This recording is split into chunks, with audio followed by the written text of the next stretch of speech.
वज़ीर आज़म की ज़ेर सदारत वफाकी काबीना के इजलास में बजट की मंजूरी दे दी गई है। वफाकी तरक्याती बजट की मंजूरी दे दी गई है। वफाकी काबीना ने 1150 अरब रुपए के वफाकी PSDP की मंजूरी दी है।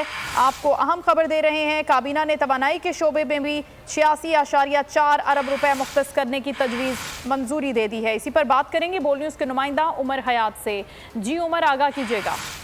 जी बिल्कुल, वफाकी काबीना की जानिब से जो है वो 1150 अरब रुपए के वफाकी तरक्याती बजट की मंजूरी दे दी गई है और इसके साथ साथ जो डेवलपमेंट प्लान है, एनुअल डेवलपमेंट प्लान, उसकी भी मंजूरी दे दी गई है और उसमें शामिल जो मंसूबे हैं उन मंसूबों की भी बाकायदा तौर पर वफाकी काबीना ने मंजूरी दे दी है। वज़ीर आज़म शहबाज शरीफ की ज़ेर सदारत वफाकी काबीना के इजलास में ये अहम मंजूरियाँ दी हैं और अब तक जो है वो कुछ चीज़ें पेंडिंग है, जिसमें सबसे सरे फहरिस्त जो है वो सरकारी मुलाजमीन की जो तनख्वाहों में इजाफे और फिर पेंशनर्स के पेंशन से मुताल्लिक उमर मुनक़ता हो गया है। आपको हम खबर दे रहे हैं, वफाकी काबीना ने वफाकी तरक्याती बजट की मंजूरी दे दी है।